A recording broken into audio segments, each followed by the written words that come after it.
Well, hello, Mr. Mayor. I certainly enjoyed your talk before the student body today. Hello, Mayor.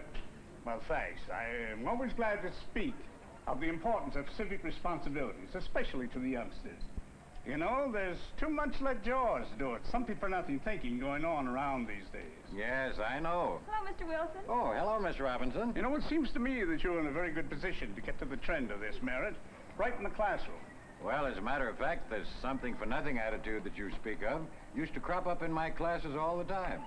Now, seeing Miss Robinson reminds me of an experience I had with it once. If you have time, I'd like to tell you about it. It might be encouraging to you. Are you walking? I'll listen. Well, it all goes back to my first PTA meeting. Now, after I was introduced, I gave a short talk, you know, expressing my general approach to economics. And there were several. Certainly has been nice meeting you, Mrs. Johnson. Good night. It's nice to have met you, Mrs. Davis. Good night. I think the board made a very good choice, don't you? Oh, I think he's cute. Well, after the meeting, we had coffee and sandwiches to help us get acquainted. I felt as if I were perched in a glass cage. I could almost feel eyes looking me over.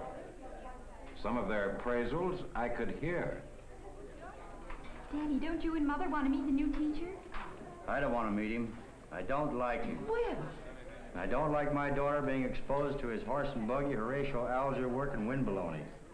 This pious prejudice against the welfare state is nothing but a front for special privilege. I tell you, he's the kind of a teacher that blocks progress. well, please.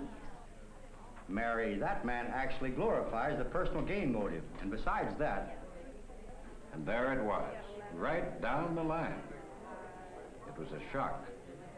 But I was glad to know at the outset that I must be prepared for such as this. You're supposed to be preparing for a new dynamic world. Daddy, please, he'll hear you. I don't care if he does. I have a right to express my opinions. That's more than you'll get in his classes. Now, class, it's just as important to our economic health that all of us understand the mechanical operation of our economic body and how to avoid behavior injurious to it as a knowledge of the functions of our physical body and the proper treatment of it is to our physical health.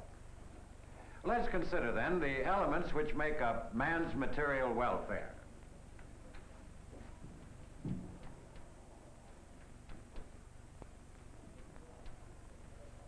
And suppose we analyze. Now, what is involved in building a simple log cabin like this? What would we need? Logs. Think again. Trees come before logs. That's right. Trees.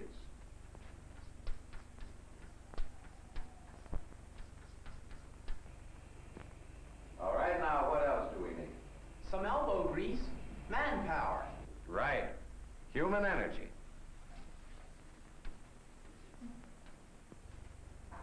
What else? Well, a man has to have something to work with, doesn't he? An axe. A saw. That's right. A tool. Well, an axe is easier for me to draw.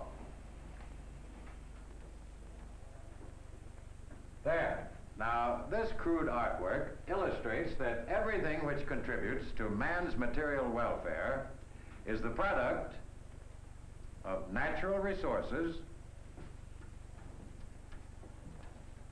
plus human energy multiplied by tools.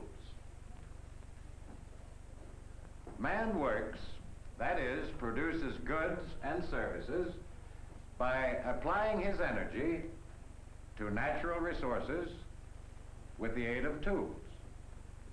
The quantity and quality of those goods and services depends upon the quantity and quality of the man's energy and the effectiveness of his tools. Is that clear?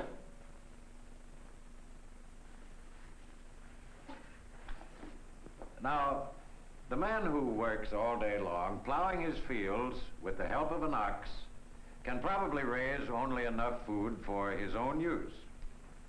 But if the farmer works all day long plowing his fields with a team of horses, he can increase his food production. He can probably raise enough for 3 families. And if the farmer uses a tractor to plow his fields, he can raise his food production to enough for 5 families. Now you can see that since the human energy remains the same in all 3 of the food examples, the increase in man's material welfare is due to the improvement in the tool applied to the job. Now this is a simple illustration to show that man's material welfare has increased according to the increase in the effectiveness of his tools of production. And these tools came into being for the simple reason that people wanted to get ahead, and they were willing to sacrifice to get the tools. Is that clear? Gail? But people no longer get ahead as individuals. They get ahead as cooperative groups, not trying to tear each other down, but build each other up. No person can be secure economically as long as anybody else is insecure. The underprivileged must be rewarded according to their needs, and not just according to what they produce.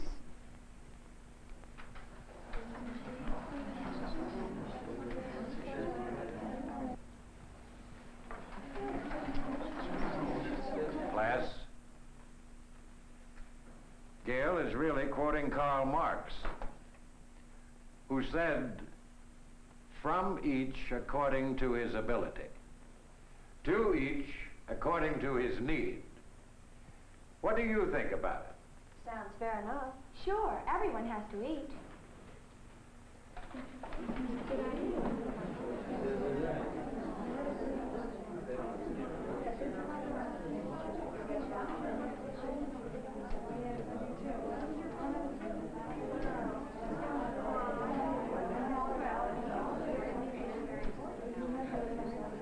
All right, class.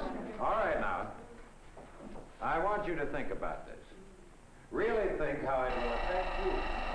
And we'll talk about it later in our next class.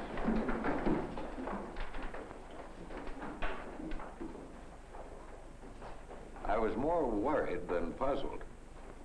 How could I combat this kind of thinking? What could I do to get back at the source of indoctrination of students like Miss Robinson? It's my job. There must be a way. Well, at least I have until tomorrow.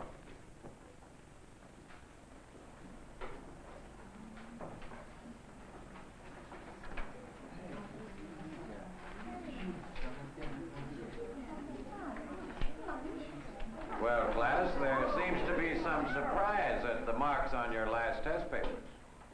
As a matter of fact, in most cases, those are not the correct grades. They're simply the result of doing what we talked about yesterday. And naturally, some of you do better work than others. Some of you might even fail, while others get high marks. But following this motto, we've taken the high marks and divided them up with the low ones. That way, everybody passes, even the poor students. That's fine, but I don't want my grade cut down. I work hard for my marks, and I want what I earn. I know I did better than this. We deserve credit for what we do. My dad would cut my allowance. The kids with the best grades get the best jobs. It just isn't fair. Well, Suppose we give you a chance to think this grading system over and continue our discussion tomorrow. Talk it over with your parents if you want to.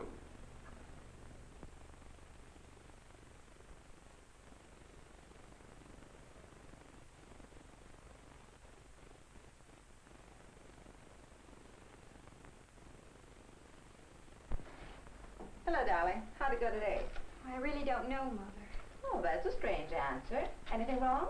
No, not really. I'm just mixed up, that's all. Well, what's the matter, child? Well, look. That is a low grade for you, dear. Oh, but don't worry about it. You probably misunderstood the question. It could happen to anyone. You'll be able to make it up. Oh, it's not that, Mother. Yesterday, the teacher was telling us that American prosperity was based on personal progress and private ownership of tools of production. Well, I got up and said what Daddy's always telling me, that real progress could only come when people's needs were recognized by the privileged class. Well, today we got our test papers back with those grades. Teacher said he was following the rule we all agreed yesterday was the right one. From each according to his ability, to each according to his need. This is the last straw. I am sick and tired of the nonsense we get from your father around the house all the time. From each according to his ability. Personal progress is the law of the jungle. Bourgeois. Just wait till he gets home. And what will you do, my love? Give me a kiss. What's for dinner? Now, will you listen to me? Gail, go set the table for dinner. Yes, Mother. No, you don't. Will, I'm serious. You've got to promise to quit filling this girl's head with all those silly notions that fly right in the face of nature. You know we want Gail to go to college. Oh, I don't know about that. But even if she goes out to get a job after she's through school, she's got to have good marks to get a good job. What's this all about, anyway? She gets good marks, doesn't she? No, she wouldn't if you had your way. You'd have everybody knocked down to the same level. Now, wait a minute. What's got into you? I've got a right to any ideas I want. Yes, even at your own daughter's expense. Well, just look at the grades that girl came home with today. You know she's a better student than that. And it's just because her teacher agreed to follow some of your precious ideas. Oh, I hope he's not serious about all this. Is this your real grade, Gail? Well, this is the grade I earned, Daddy. But in order to treat everybody in the class equally, the teacher had to subtract 20 from my mark. Everybody received the same grade, 75. Well, that's just passing. Daddy, do you think this is fair? Should I suffer because some of the other boys and girls don't study hard enough? Here's your chance to practice what you preach. Come on, Gail, let's get dinner on the table. Gail? Well, yes, Mother. It takes a good deal of courage and determination for a man to face the truth when he's wrong, when his ideas are found to be unworkable. And it takes honesty to admit that you've been passing opinions along without questioning them. But Mr. Robinson was basically an honest man, and he won out in the struggle with himself. Gail, Yes, Daddy? you're not mad at me, are you? No, Daddy. I want you to tell your teacher, Mr. Wilson, that I'm going to apologize to him and thank him. I guess I've been preaching something that just can't be practiced. It really backfired.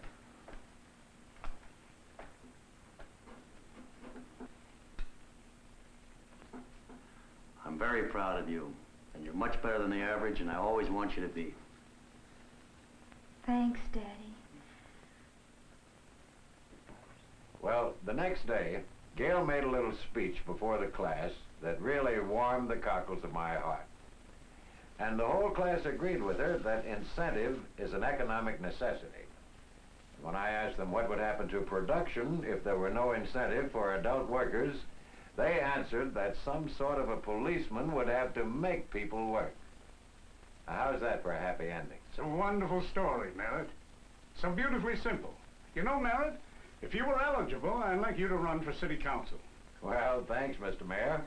But I do have a good friend who really knows the score that I'm sure you could interest. Well, your recommendation is good enough for me. Who is he? Mr. Robinson, Gail's father. Well, I'll be... Think it over.